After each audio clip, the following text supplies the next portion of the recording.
Selamat pagi Bapak Ibu. Apa kabarnya? Luar biasa, puji Tuhan ya. Ya, terima kasih Om. Ya, Bapak Ibu, kita memasuki minggu kedua di bulan Februari ya. Mungkin ada bagi Bapak Ibu yang rasanya kok lama banget hari-hari yang ada. Tetapi ada di antara Bapak Ibu yang rasanya aduh cepet banget nih hari-hari ini berlalunya. Tapi kita boleh terus melihat kasih setia dan penyertaan Tuhan dalam kehidupan masing-masing kita. Ya, Bapak Ibu, tema khotbah yang akan kita bersama renungkan adalah Form in Prayer ya. Dibentuk di dalam doa. Karena Gereja Kristen Kalam Kudus 3 unit sedang menggumulkan tema dibentuk oleh Kristus. Minggu lalu Bapak Ibu sudah mendengarkan di KU yang pertama bagaimana kita dibentuk oleh firman. Dan sekarang kita mau sama-sama belajar bagaimana kita dibentuk oleh doa. Mari Bapak Ibu, saya mengajak kita semua untuk membuka satu bagian firman Tuhan yang diambil dari Injil Yohanes. Injil Yohanes pasalnya yang ke-11, ayatnya yang pertama sampai ayatnya yang, Lukas, Injil Lukas. Karena saya lagi baca Yohanes, jadi di pikiran saya Yohanes terus, maaf Bapak Ibu ya. Lukas pasalnya yang ke-11, ayatnya yang pertama sampai ayatnya yang keempat. Lukas 11, ayatnya yang pertama sampai ayatnya yang keempat. Di sana LAI memberikan judul perikop berdoa. Ya, saya akan bacakan perikop firman Tuhan ini kepada Bapak Ibu sekalian menurut Alkitab terjemahan baru yang kedua. Demikianlah firman Tuhan. Pada suatu kali Yesus berdoa di suatu tempat. Ketika ia selesai berdoa, berkatalah seorang dari murid-muridnya kepadanya, "Tuhan, ajarlah kami berdoa, sama seperti yang diajarkan Yohanes kepada murid-muridnya." Jawab Yesus kepada mereka, "Apabila kamu berdoa, katakanlah, Bapa, dikuduskanlah namamu, datanglah kerajaanmu. Berilah kami setiap hari makanan kami yang secukupnya, dan ampunilah dosa-dosa kami, sebab kami pun mengampuni setiap orang yang bersalah kepada kami. Dan janganlah membawa kami ke dalam pencobaan." Demikianlah firman Tuhan. Ya, Bapak Ibu, kalau kita berbicara tentang berdoa ya, seringkali doa itu terasa gampang-gampang susah atau susah-susah gampang bagi Bapak Ibu. Gampang-gampang susah atau ada juga yang susah-susah gampang. Bapak Ibu, bagi kebanyakan dari kita yang mungkin sejak kecilnya itu dibesarkan di tengah keluarga Kristen, ya boleh tolong dibantu slide-nya. Doa bukanlah hal yang asing, betul ya. Bagi kita yang dari kecil sudah diajar, sudah dilatih untuk berdoa, doa bukanlah hal yang asing. Kita sudah terbiasa berdoa, di rumah berdoa, bahkan di gereja pun juga diajar dan juga diajak untuk berdoa. Entah itu di persekutuan doa pagi hari Sabtu dan juga hari Rabu, atau di persekutuan doa penil, ataupun di doa misi, ataupun di doa-doa yang lain. Bapak Ibu, doa menjadi bagian dari ritme hidup kerohanian setiap orang yang percaya. Dan disinilah pertanyaan penting muncul ketika kita sudah sangat terbiasa dengan doa. Apakah kebiasaan berdoa itu sudah sungguh-sungguh membawa kita bertumbuh di hadapan Tuhan? Apa sih yang sebenarnya Tuhan ingin kembangkan, Tuhan ingin sadarkan, dan Tuhan ingin bentuk kita melalui kehidupan kita berdoa? Saudara, mari kita sama-sama bertanya ya di dalam diri kita masing-masing. Kapan sih kita semua, kapan saudara dan saya secara pribadi atau secara bersama-sama mengevaluasi bagaimana kita berdoa? Bukankah jarang sekali kita mengevaluasi sejenak, kita berhenti sejenak untuk kita evaluasi bagaimana kita berdoa. Mengapa kita berdoa dan mengapa kita berdoa secara demikian? Bapak Ibu, Alkitab menunjukkan kepada setiap kita bahwa tidak semua aktivitas yang kelihatan seperti doa sungguh-sungguh adalah doa di mata Tuhan. Tidak semua aktivitas yang kelihatan seperti doa sebenarnya adalah doa yang sejati di hadapan Tuhan. Doa yang benar di hadapan Tuhan. Saudara, doa yang hanya dilakukan karena kebiasaan, tanpa relasi, pada hakikatnya itu bukanlah doa. Saudara, jika doa adalah bercakap-cakap, berkomunikasi, dan juga berelasi dengan Tuhan, maka doa yang mekanis dan rutin tanpa hati yang terarah kepada Tuhan bukanlah relasi, melainkan sekedar aktivitas rohani. Bapak Ibu, bahkan ada doa yang hanya sekedar curhat Bapak Ibu ya. Di dalam doa yang seperti ini, seseorang tidak sungguh-sungguh datang kepada Tuhan untuk berelasi dengan Tuhan, melainkan hanya menumpahkan isi hatinya saja. Saudara, doa semacam ini merupakan kondisi psikologis manusia. Tuhan yang dipanggil di dalam doa tersebut. Kita harus berhati-hati, jangan-jangan bukanlah Tuhan yang sejati, melainkan hanyalah gambaran Tuhan versi diri sang pendoa sendiri. Saudara, pusat doa bagi orang yang hanya sekedar mau memberikan curahan hatinya kepada Tuhan perlu hati-hati. Apakah pusat doanya adalah Tuhan atau pusat doanya adalah untuk kebutuhan dan kepentingannya sendiri. Tidak ada timbal balik, tidak ada relasi yang terjadi. Saudara bisa bayangkan ya, ada seorang yang datang kepada kita. Lalu orang tersebut berbicara panjang lebar tentang dirinya. Lalu dia berkata, udah ya, aku cuma mau kamu dengerin aku. Aku gak mau kamu ngomong menimpali cerita yang aku ceritakan kepada kamu. Aku cuma mau curhat. Lalu kemudian setelah dia curhat, dia pergi Bapak Ibu. Pertanyaannya, apakah yang seperti itu bisa dikatakan sebagai relasi yang baik? Tentu saja tidak Bapak Ibu ya. Dan menariknya, dalam kehidupan sehari-hari Bapak Ibu, ada loh orang yang secara profesional itu dibayar untuk mendengarkan curhatan dari orang lain ya. Mungkin secara psikologis terasa dekat, tetapi itu bukanlah relasi yang sejati. Bapak Ibu, sama halnya dengan berdoa. Banyak orang berdoa kepada Tuhan dengan cara yang seperti ini. Menjadikan dirinya sendiri sebagai pusat doa. Tidak pernah memberikan ruang untuk dirinya mendengar suara daripada Tuhan melalui doa. Oleh karena itu Bapak Ibu, hari ini kita sama-sama diajak untuk kita mengevaluasi diri kita sambil kita melihat apa sih yang Tuhan ingin ajarkan melalui Injil Lukas pasal yang ke-11 ayat yang pertama sampai yang ke-4 dengan doa yang dikenal sebagai doa Bapa Kami. Sebenarnya bagaimana kehidupan doa setiap kita? Bapak Ibu, tentu saja setiap tindakan yang dilakukan oleh manusia itu punya motifnya tersendiri. Betul ya, kita makan karena kita lapar. Kita minum karena kita haus. Kita belajar karena kita ingin mempersiapkan diri dengan lebih lagi. Tetapi Bapak Ibu, ada juga aktivitas rohani yang dilakukan semata-mata karena kebiasaan. Termasuk apa? Termasuk ibadah dan juga doa. Oleh karena itu, mari kita bertanya di dalam perenungan firman Tuhan hari ini. Ketika kita berdoa, apapun itu, baik dalam doa pribadi kita, baik dalam doa syafaat, ataupun doa-doa yang lain, mengapa kita melakukannya? Apa motivasi di balik kata-kata yang kita naikkan di dalam doa kita? Dan siapa sih sebenarnya Tuhan yang di dalamnya kita sebutkan di dalam doa? Dan Bapak Ibu, pertanyaannya bukan hanya sekedar apakah kita berdoa, apakah Bapak Ibu sudah berdoa, tetapi melalui doa kita Tuhan sedang membentuk kita menjadi siapa.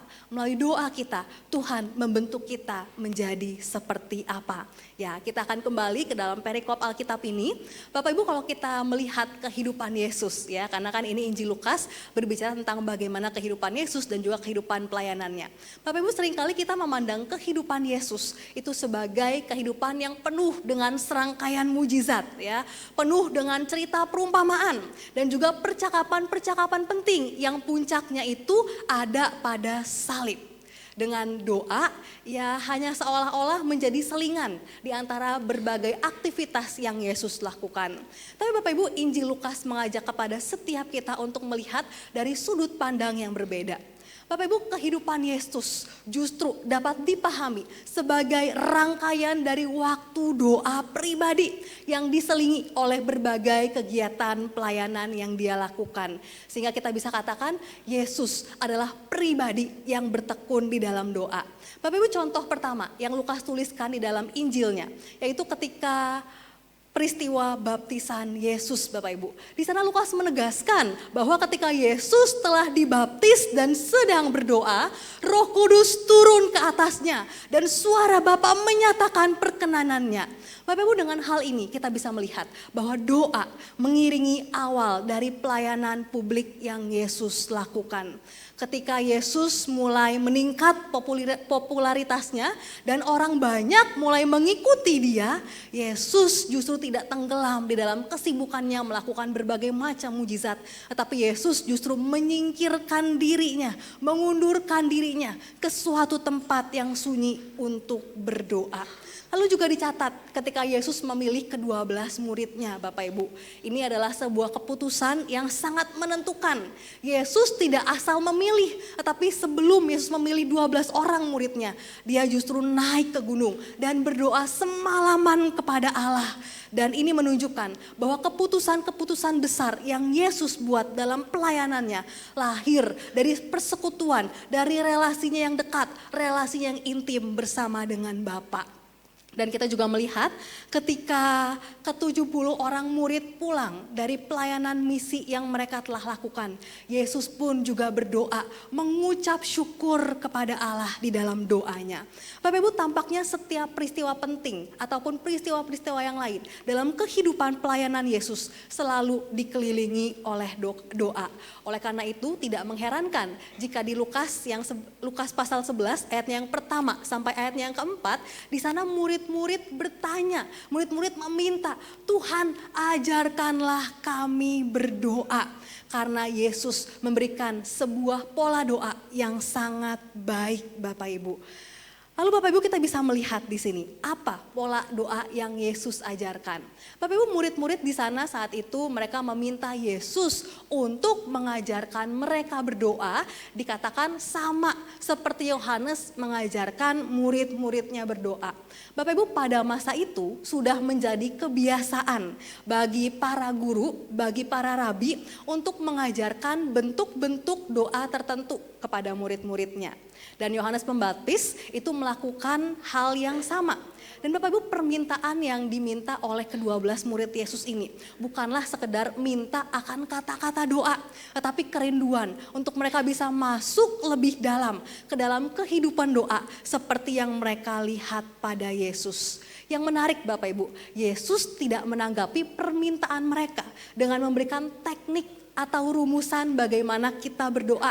Yesus tidak mengajarkan metode agar doa kita bisa lebih efektif, doa kita bisa lebih dijawab sama Tuhan. Tidak, tetapi Yesus memberikan sebuah pola yang berbentuk identitas, pola yang mengarahkan orientasi hidup, dan pola yang menumbuhkan ketergantungan kita kepada Tuhan.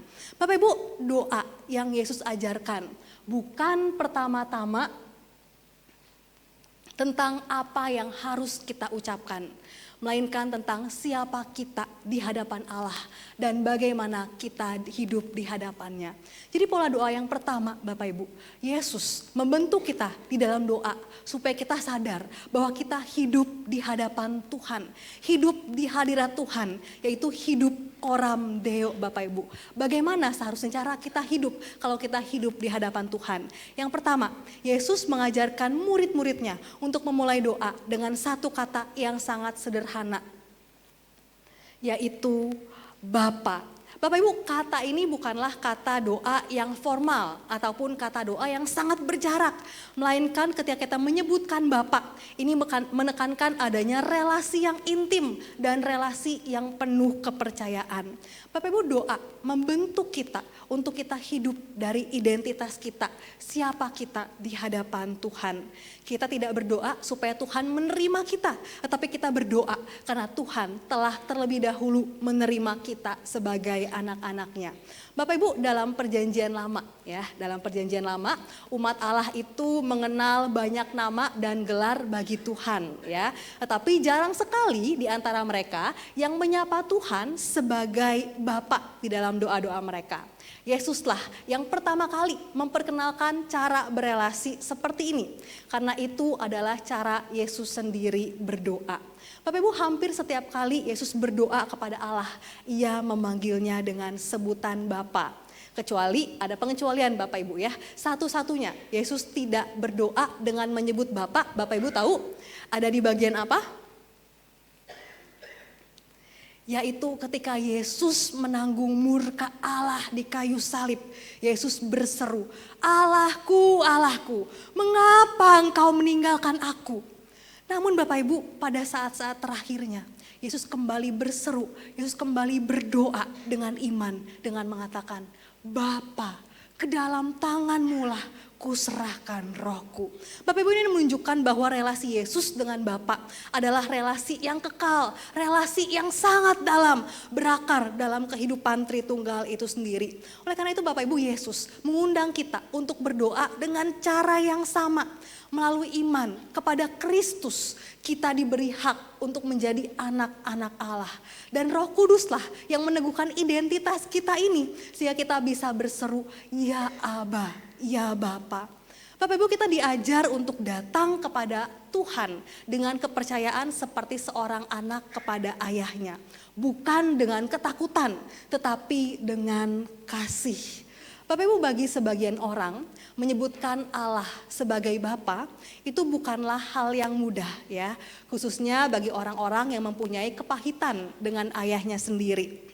Tapi Alkitab mengajar kita bahwa kita mengenal Allah sebagai Bapa. Bukan Bapa dalam pengertian pengalaman manusia berelasi dengan Bapanya yang terbatas. Melainkan melalui penyataan Bapa sendiri yang baik di dalam firman Tuhan. Dan di sanalah kita bisa melihat, kita menemukan, kita mempunyai Bapa yang sempurna. Bapa yang mengasihi kita dengan kasih yang kekal. Bapa yang selalu peduli, Bapa yang selalu mendengarkan seruan kita. Bapa yang mengetahui apa yang terbaik bagi anak-anaknya. Oleh karena itu, biarlah kita boleh punya identitas keyakinan kita adalah anak-anak Allah yang hidup di hadirat Allah. Lalu yang kedua Bapak Ibu, dikatakan dikuduskanlah namamu. Ini adalah sebuah doa yang membentuk arah hidup setiap kita. Bapak Ibu, dalam doa ini kita mengakui bahwa Allah itu adalah Allah yang kudus. Kudus itu berarti terpisah dari dosa. Kudus itu berarti sempurna dalam karakternya. Bapak Ibu, kita di dalam doa ini tidak sedang meminta supaya Allah itu menjadi lebih kudus. Melainkan kita memohon agar kekudusannya dinyatakan dan dikenal. Bapak Ibu, pertama-tama doa ini kita panjatkan, dikuduskanlah namamu. Yaitu kita memohon agar kita mencerminkan kekudusan Allah.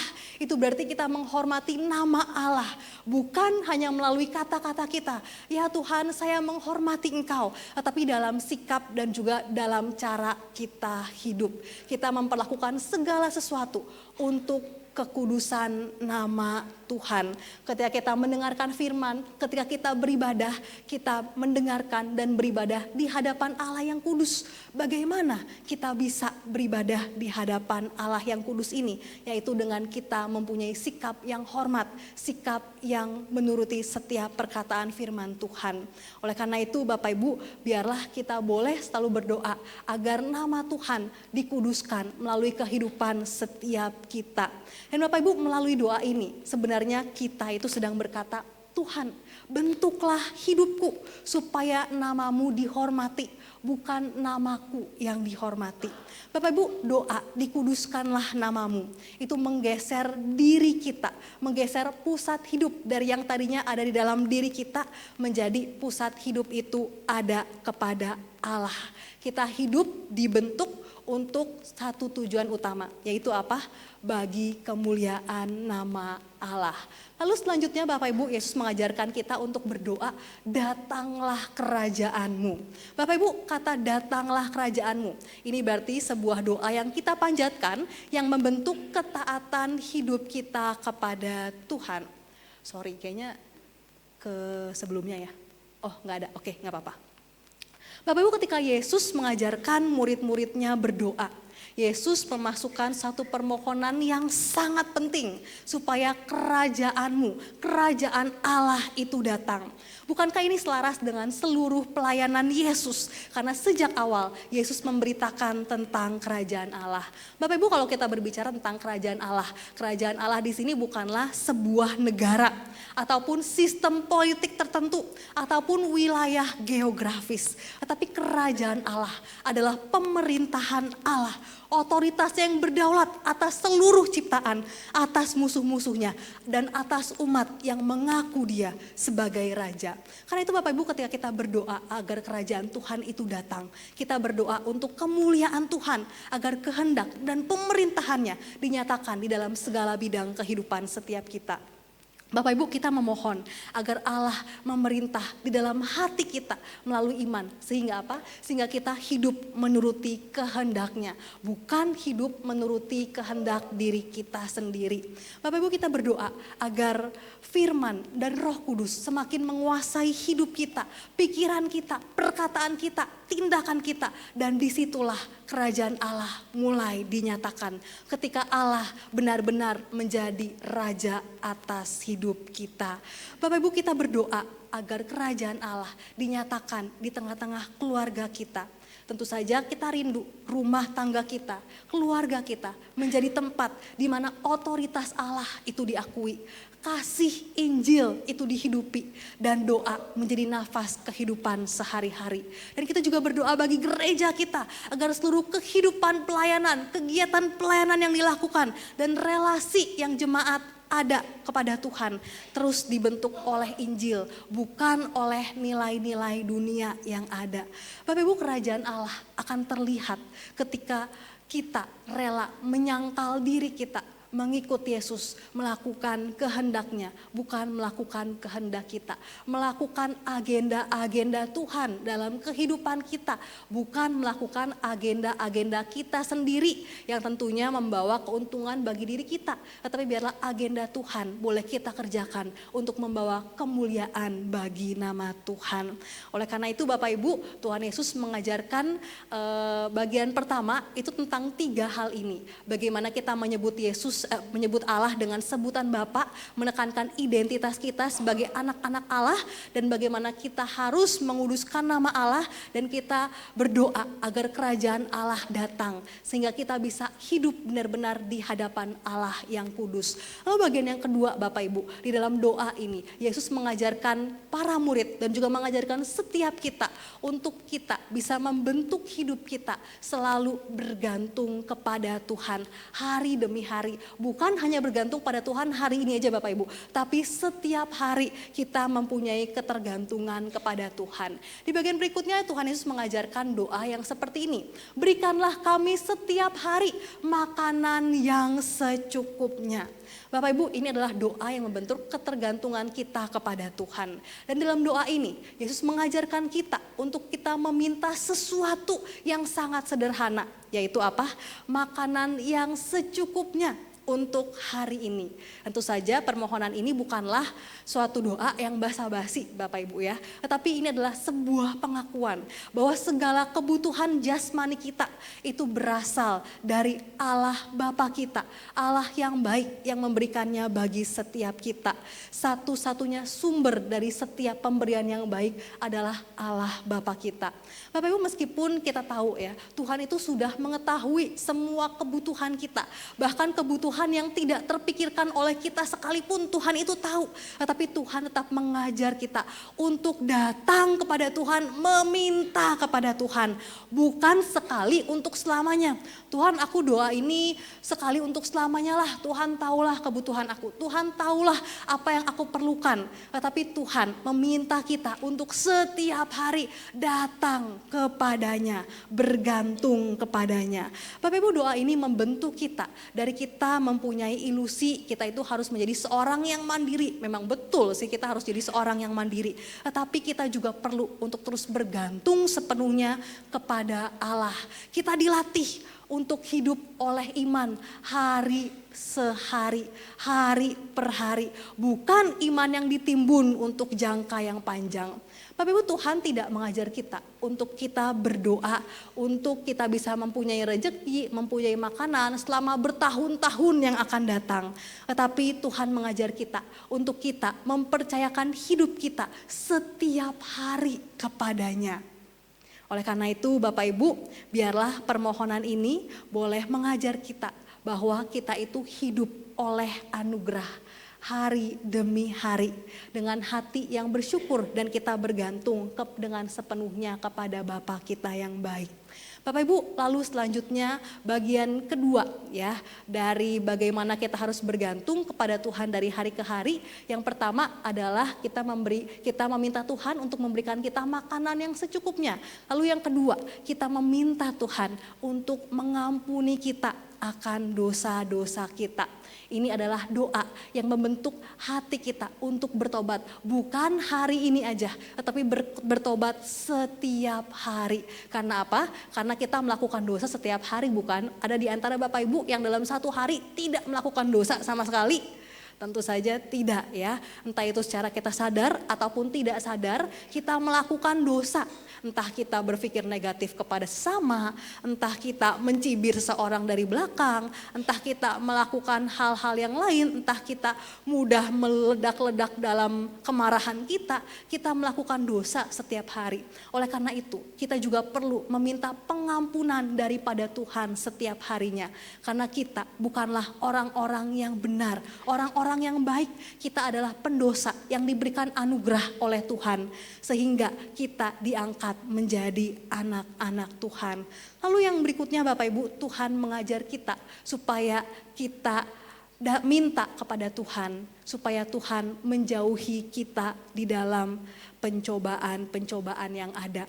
Janganlah membawa kami ke dalam pencobaan. Bapak Ibu, doa seperti ini adalah doa yang membentuk kerendahan hati kita dan juga membentuk kewaspadaan kita akan dosa yang begitu nyata, akan dosa yang sangat dekat dengan setiap kita. Bapak Ibu, permohonan ini bukan berarti Allah itu adalah pihak yang mencobai kita manusia ya. Karena Alkitab dengan tegas menyatakan bahwa Allah tidak dapat dicobai oleh kejahatan dan Ia tidak mencobai siapapun Bapak Ibu. Bapak Ibu, ketika pencobaan itu datang, sumbernya adalah dari keinginan berdosa kita, pengaruh dunia dan juga pengaruh dari si jahat. Namun Bapak Ibu, Alkitab mengajarkan bahwa Allah adalah Allah yang berdaulat atas segala situasi yang kita alami.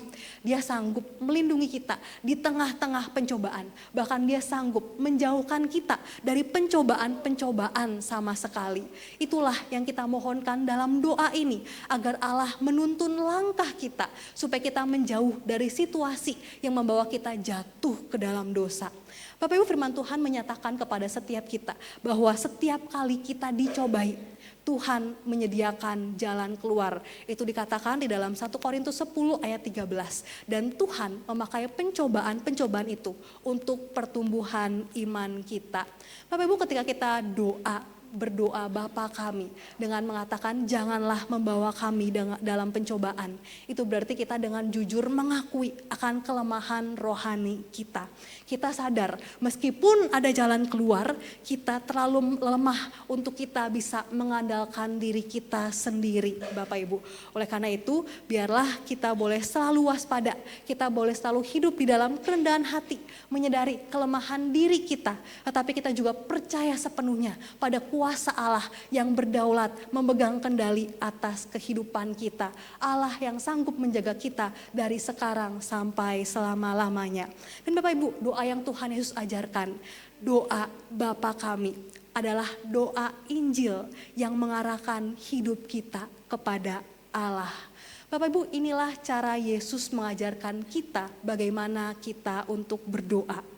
Doa dimulai dengan memandang Allah sebagai Bapa kita, memohon agar namanya dikuduskan dan kerajaannya dinyatakan. Setelah itu barulah kita membawa kebutuhan kita akan makanan kita sehari-hari, lalu pengampunan dosa kita sehari-hari, dan juga perlindungan penjagaan daripada Tuhan setiap hari.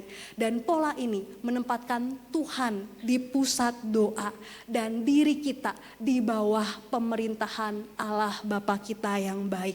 Bapak Ibu, ketika kita berdoa dengan menggunakan cara ini, bukan berarti kita terus melafalkannya seperti mantra Bapak Ibu ya. Tetapi Bapak Ibu bisa dengan cara kreatif yang lain, menggunakan pola yang sama seperti yang Tuhan Yesus ajarkan. Dan ketika kita sedang berdoa dengan menggunakan pola doa Bapa kami, kita itu sedang melawan arus Bapak Ibu, arus dunia yang telah jatuh ke dalam dosa. Bapak Ibu, di tengah-tengah budaya dunia yang semakin sekuler, kita berdoa untuk kekudusan. Di tengah dunia yang mempromosikan kehendak dan agenda diri sendiri, kita berdoa agar kerajaan Allah itu datang.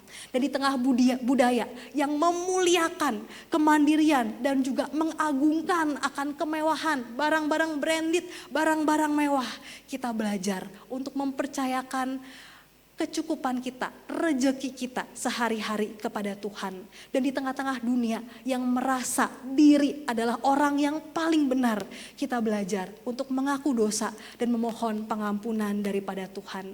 Dan di tengah-tengah dunia yang menikmati godaan-godaan yang ada, kita memohon agar Tuhan menuntun kita untuk kita menjauh dari pencobaan. Karena itu Bapak Ibu, doa Bapa kami adalah doa Injil, doa yang menemukan jawabannya di dalam Yesus. Karena Yesus bukan hanya guru doa, tetapi Yesus adalah dasar. Yesus adalah jawaban dari doa tersebut Bapak Ibu. Bapak Ibu, Yesus memanggil Allah Bapa secara sempurna. Yesus menguduskan nama Bapa melalui ketaatannya di kayu salib. Yesus adalah roti hidup yang diberikan bagi kita. Dan Yesus yang menang atas pencobaan di padang gurun. Dan Yesuslah yang menanggung dosa kita di kayu salib. Bapak Ibu, kita bisa berdoa seperti ini karena Yesus sudah berdoa dan Yesus telah menjadi jawaban doa itu dengan mati di salib bagi setiap kita. Oleh karena itu, doa dari orang-orang percaya yang berdiri di atas karya Kristus bukanlah doa karena kekuatan ataupun doa untuk menjadikan diri sendiri sebagai pusat atau doa untuk sekedar Tuhan memenuhi semua kebutuhan kita, tetapi doa yang berdasarkan iman percaya kita kepada Tuhan. Bapak Ibu, melalui doa ini Yesus mengajar kita bukan hanya bagaimana kita itu bisa berbicara, berkata-kata kepada Bapa, tetapi juga bagaimana kita hidup sebagai anak-anaknya. Bapak Ibu, karena itu setiap kali kita mengucapkan doa kepada Tuhan, kita datang kepada Tuhan dengan iman yang benar. Dan kita sadar bahwa kita sedang berdiri di hadapan Allah yang kudus, Allah yang adalah Raja kita. Bapak Ibu, jika Tuhan adalah Tuhan atas seluruh hidup kita, jika Tuhan adalah Raja di atas segala raja yang memerintah kehidupan kita, maka inti dari setiap doa yang kita naikkan seharusnya adalah kerinduan kita yang tulus untuk menyampaikannya. Kerinduan kita yang tulus untuk menyesuaikan doa-doa kita dengan kehendak Tuhan. Oleh karena itu, itulah sebabnya kita berdoa dengan penuh hormat, dengan penuh pengenalan yang benar akan Tuhan dan iman yang sungguh. Dan kita menyerahkan hidup kita sepenuhnya ke dalam tangan Bapa kita yang setia menjaga kita setiap harinya. Amin. Mari kita sama-sama tundukkan kepala, kita bersatu hati di dalam doa.